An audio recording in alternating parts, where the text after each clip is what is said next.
yo voy a hablar un poco de la magia de las interfaces. Cuando hablamos de interfaces, generalmente le hacemos referencia a eso que se llama la interfaz usuario. Digamos, me refiero a esta relación entre el sujeto y la tecnología, entre el sujeto y el objeto. Es la concepción más difundida en el mundo de la informática, en el mundo de la usabilidad, ¿no? Y hablamos de la interfaz sujeto-tecnología. Mi idea en esta breve presentación es ir un poquito más allá de esta idea, ¿no? Porque estoy convencido que el concepto de interfaz nos puede abrir nuevas ventanas, nuevas formas de ver la realidad y de poder transformarla. Voy a comenzar hablando de las interfaces de escritura y de lectoescritura, ¿no? Las interfaces con los objetos para leer, digamos. Y tengo aquí en mis manos la interfaz perfecta de lectoescritura, ¿no? Se las voy a mostrar. Yo la considero la interfaz perfecta, ¿no? Y vamos a ver por qué. Es esta. Esta interfaz tiene 6.000 años. Los primeros soportes portátiles para la escritura fueron estos, en la Mesopotamia asiática. Esta forma de escritura tuvo una larga vida, por eso me refiero a la interfaz perfecta. Esta interfaz duró varios siglos, milenios. Si en el 6000 a.C. esta era la principal forma o soporte de la escritura, duró muchos siglos, duró milenios, tenemos que ir prácticamente al 1500, 1800 a.C. para que aparezca la nueva interfaz de la escritura, que era el pergamino. Perdón, el rollo de papiro. Fue un cambio bastante importante. Volvamos por un segundo a esto, ¿no? ¿Cómo era la forma de escritura? En las interfaces, en las tabletas, las primeras tabletas, se escribían columnas verticales, formas de organización del texto que todavía hoy utilizamos, provenían de esta primera interfaz. Por ejemplo, hacer listas, poner puntitos con diferentes listas de nombres, de reyes, de dinastías, de plantas medicinales, por ejemplo. Lo interesante es que, después de un par de miles de años, aparece una nueva interfaz de la escritura. Es un cambio revolucionario. Por un lado, pasamos de un soporte duro a un soporte blando, hecho del papiro, los juncos entrelazados. Y por otro lado, un cambio muy, muy grande en la forma de la interfaz. Esta es una interfaz dura, rígida. Sabemos que los papiros eran rollos, volúmenes, de ahí viene la palabra volumen, donde estaba el texto. Incluso había muy largos papiros, había papiros de hasta 44 metros de largo, ¿no? ¿Qué pasa? Acá hay una cosa muy interesante. Muchos elementos que estaban en la interfaz de las tablillas pasaron al papiro. Escritura en columnas, listas. Otro dato. El papiro tuvo una larga vida, pero también incorporó nuevos elementos a la interfaz. Por ejemplo, en la biblioteca de Alejandría había miles y miles de papiros. Imagínense el bibliotecario que tenía que abrir cada papiro para ver qué había dentro, imposible. Por eso se adoptó una práctica que era poner la primera frase del libro afuera del papiro. Esto se llamaba el incipit. Cuando después llegaron los libros manuscritos, y ya nos vamos a la época cristiana, hace 2000 años, volvemos a encontrar el incipit en la primera página de los libros manuscritos. Y seguimos encontrando el texto en columnas, seguimos encontrando listas. Y también el libro manuscrito generó nuevas formas de interacción, nuevas formas de indexación de la información. Por ejemplo, el número de página, el título del capítulo, el título del libro en cada página, el autor. Digamos que, por un lado, la interfaz retoma cosas que venían del pasado, pero, por otro lado, va incorporando nuevos dispositivos para navegar, nuevos dispositivos de interacción.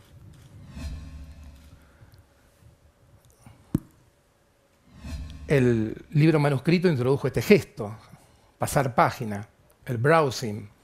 Esta mañana leí una noticia que Apple ha renovado la patente del browsing en el iPad. Está patentado el pasar página. Hace 500 años aparece el señor Gutenberg. Fue una revolución, lo sabemos, lo estudió Marshall McLuhan en la galaxia Gutenberg y muchos otros investigadores. Hay un antes y un después de la imprenta en la difusión del conocimiento. Pero a nivel de interfaz no hubo un gran cambio, porque si nosotros comparamos el libro manuscrito con el libro de Gutenberg, prácticamente no hay diferencias. Los primeros tipógrafos querían reproducir el libro manuscrito.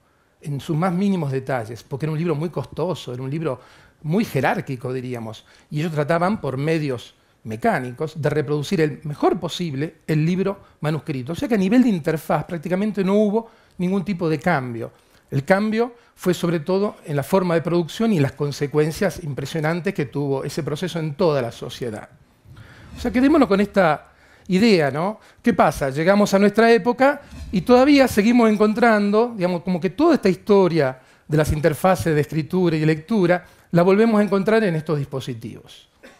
El browsing, como acabo de decir, la información en las páginas, el número de páginas, se agregan nuevas formas, ¿no? En formatos EPUB saben que el texto se puede redimensionar y aparecen nuevas formas, por módulos quizás, de organizar e identificar cada párrafo. Aquí podemos dejar caer el primer tweet, digamos, de esta charla, que las interfaces nunca desaparecen. Pueden desaparecer los soportes materiales, puede desaparecer la arcilla o el papiro como material, pero los componentes de la interfaz siempre van reapareciendo en otras interfaces. Y esta es un poco la idea tradicional de interfaz usuario, la que conocemos mejor.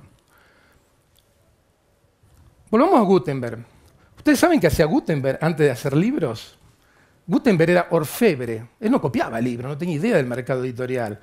Era experto en modelar el metal. ¿Qué hizo Gutenberg? Y aquí entramos en la nueva idea de la interfaz. Juntó diferentes elementos. Tomó su saber, su conocimiento, la técnica de modelar el metal pequeñito para hacer los tipos móviles. Tomó la prensa para hacer vino, para hacer aceite. Tomó el papel, también imprimió en pergamino, el papel había entrado en el siglo XIII en Europa, y juntó todo ese elemento en una nueva interfaz. Y aquí entramos en esta nueva concepción. La imprenta es una interfaz que junta diferentes elementos humanos y no humanos, tecnológicos, y saberes y experiencias. El primer automóvil. No cuesta mucho identificar toda una serie de tecnologías que confluyen en este automóvil, ¿no? Tenemos ruedas de bicicleta, freno de los carros, el asiento es de un coche a caballos, quizá lo nuevo realmente era el motor a explosión, pero vemos cómo también acá el coche es una interfaz. Ya no solo interfaz sujeto-tecnología, es un conjunto de tecnologías y de sujetos y de toda una red de tecnologías, porque esto incluye el que vende la gasolina, el que arregla las gomas, el que fabrica el camino, el motel también, toda una red de tecnologías, de prácticas y de sujetos. Traigamos otro ejemplo más de nuestros días. ¿Qué es un smartphone de última generación? Es una interfaz, sí, tiene una interfaz táctil, pero asimismo esa tecnología es una interfaz que tiene toda una serie de componentes. Encontramos acelerómetro, la pantalla, el chip, la batería, toda una serie de componentes tecnológicos que están ahí interactuando en este dispositivo. Aquí tenemos el segundo tweet. Toda tecnología tiene una interfaz con el usuario, pero toda tecnología es una interfaz. Y esta es la idea que me gustaría trabajar en lo que queda de la presentación. O sea, ya no es solo sujeto-objeto, sino que es toda una red de sujetos y tecnologías interactuando entre sí, intercambiando información, intercambiando acciones. Vamos a dar un salto radical de interfaz. Vamos a hablar de aviones. Antes de la Segunda Guerra Mundial, este era el gran avión. Y durante la Segunda Guerra Mundial, el DC-3, Douglas, el DC-3, también conocido como Dakota C-47, lo habrán visto, acá llevaban tropas paracaidistas, llevaban transporte, pasajeros, de todo, ¿no? Era el gran modelo de avión, un avión que durante la guerra vivió peripecias increíbles, perdía un ala y seguía volando, perforado por la munición antiaérea. Hay historias de uno de estos que quedó enterrado en el Polo Norte y después de un año lo sacaron y salió volando, ¿no? Era un avión increíble, a prueba de todo. ¿Qué pasa? Hacia el final de la guerra se empiezan a desarrollar, ya había una gran inversión de ambos bandos, ¿no?, en tecnología, y empiezan a aparecer nuevos motores, como este que fue el primer avión a reacción en Alemania ya en el año 44, ¿no?, estas famosas armas secretas de Hitler. El primer avión a reacción, el Messerschmitt 262. ¿Qué pasa? El primer avión jet. ¿Qué sucede? Este avión comienza a acercarse a la velocidad del sonido, a los 1200 km/h. El avión no aguantaba. La interfaz no aguantaba esa velocidad, era demasiado motor para esa interfaz. ¿Qué pasa? Aquí se produce un fenómeno que se produce también en las especies biológicas, que ya lo había detectado Darwin. Asistimos a una bifurcación. Por un lado, tengo en préstamo esto de mi hijo, no lo puedo romper, tenemos todo un filón de aviones supersónicos, que van más allá de la velocidad del sonido y que evidentemente adoptan una forma totalmente diferente. Podríamos decir que es una interfaz diferente, porque la vieja interfaz no aguantaba ese tipo de velocidad. Y por otro lado, hablo de bifurcación, tenemos los aviones de transporte de cargo pasajeros, que un poco siguen el modelo del viejo DC-3 y expanden, pero nunca llegan a superar la velocidad del sonido. Tenemos una bifurcación tecnológica, lo cual nos da una primera pauta sobre cómo evolucionan las interfaces, en este caso las interfaces aéreas. ¿Hay algún producto híbrido entre estas dos vertientes? Sí que lo hay. Tenemos el Concorde, avión de carga supersónico, de transporte, de pasajeros supersónico. Es una interfaz que duró 3 décadas aproximadamente. Y sabemos que, bueno, después ya salió, ya en vida, no era un gran éxito comercial, y un poco a poco se fue apagando, y después, bueno, un accidente que un poco decretó el fin de esta interfaz. Acá habría que preguntarse si en las especies tecnológicas pasa un poco lo mismo que en ciertas especies biológicas, que cuando se mezclan dos especies diferentes tienen descendencia, pero esa descendencia no puede tener hijos ya, ¿no? Tienen un producto híbrido, digamos, que no es fértil. Pensemos otro tipo de interfaces, ¿no? Acá me he traído algunos gadgets.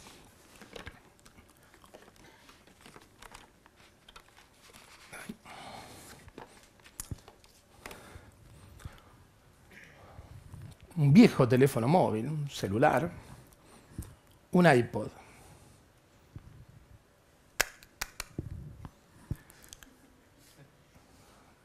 Me prohibieron decir malas palabras. Hagamos el amor, no la guerra. Dejemos los aviones. Las interfaces también, como acabamos de ver, se hibridan, pero a veces estas hibridaciones funcionan y generan nuevas interfaces. Acá ya, bueno, más que hacer el amor, ya es casi una orgía, diríamos, se lo puedo decir, porque ya entran a jugar consolas como la Game Boy, entran acá adentro, máquinas de foto digitales, ¿no? Digamos, imagínense toda una gran confusión de interfaces arriba de una cama. Bueno, podemos mostrarlo ahora. Darwin mostraba cómo las especies se bifurcan. Vemos que eso pasa en la tecnología, en la evolución de las interfaces, pero también hay hibridaciones. A veces funciona, pero otras veces las hibridaciones de interfaces funcionan y generan elementos realmente disruptivos, ¿no?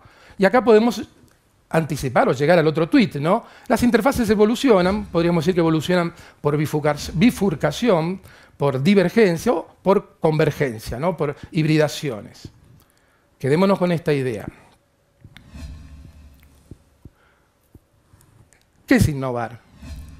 Podemos pensar que innovar es crear nuevas interfaces. Innovar es juntar elementos, no solo tecnológicos, experiencias de uso, sujetos, historias, tácticas de uso, estrategias de producción, juntar elementos, como en esta primera motocicleta, y crear una nueva interfaz. Llevemos el concepto de interfaz un poquito más allá. Hace poco estuve en Perú, boom de la gastronomía peruana, no hace falta ir a Perú para darse cuenta, porque en todos lados hay un boom de la gastronomía peruana. Quizá uno de los representantes más claros de esta nueva movida es Gastón, tiene un restaurante incluso en Madrid. Dice una cosa muy interesante, es un filósofo de la gastronomía, ¿no? Él dice, cocinar es como hacer música, ¿no? El músico a lo largo de su vida va juntando notas, silencios, va juntando elementos y los tiene ahí, va componiendo mentalmente. Y él dice, a los gastrónomos nos pasa lo mismo, desde que crecemos, a todos nos pasa en cierta forma, no solo al gastrónomo. Vamos registrando, ¿no? En nuestra enciclopedia mental registramos sabores, texturas, colores. Y él dice una cosa muy interesante, dice, cuanto más experiencia tiene, más rica es esta enciclopedia mental, más cocinas en tu cabeza, ¿no? Como que él va imaginando combinaciones, hibridaciones, ¿para qué? Para crear nuevos platos, para crear nuevas interfaces. Seguramente hay todo un proceso de ensayo y error, ¿no? Pero él va cocinando mentalmente, va mezclando tradiciones. Una de las características de esta cocina es sobre todo la fusión de elementos orientales, elementos de la tradición inca y todo eso, digamos, hibridado, mezclado, para crear nuevas interfaces gastronómicas, diríamos. Vayamos un poquito más allá. ¿El arte puede ser una interfaz? ¿Por qué no pensar que el arte es una interfaz? Esto es una instalación de Tinguely, en Basilea. Tinguely recorría los vertederos, los basurales en París, en varios lugares de Francia y Suiza, buscando restos mecánicos. Era un arqueólogo, una rueda, un volante, una cadena, y monta estas inmensas instalaciones interactivas donde el sujeto se puede meter adentro y esto se mueve, es estar dentro de una máquina. ¿Por qué no pensar que esto también es una interfaz? Que el artista, antes veíamos a Picasso, que mezclaba imágenes africanas con la pintura cubista. ¿Por qué no pensar que el arte también tiene esta dimensión que es creación de interfaces? En la Pompeu Fabra, los colegas de la otra facultad, yo estoy en comunicación de la Facultad de Ingeniería, la Escuela Politécnica, han creado esta máquina para hacer sonido, la famosa Reactable. ¿Por qué? Digamos, yo creo que ellos están, esto no lo han dicho ellos, pero ellos consideran a la producción artística, musical en este caso, como una creación de una interfaz. Es algo más que la famosa interfaz de usuario que hablaban los expertos de usabilidad. Podemos ir un poquito más allá. La escuela. Podemos hablar de interfaces sociales. La escuela es una interfaz entre los niños y el saber. Y no solo niños, porque podríamos hablar de la escuela, el instituto y la universidad. Esta interfaz tiene 250 años de vida. Fue diseñada en Prusia para formar ciudadanos, para una sociedad industrial. ¿Qué pasa? Esa sociedad no existe más. Esta es una interfaz en crisis. La escuela es una interfaz en crisis que tiene que ser rediseñada y puesta en sintonía con lo que está pasando en el mundo que nos rodea. Hay otra interfaz que yo donde viajo, todo el mundo está muy disconforme.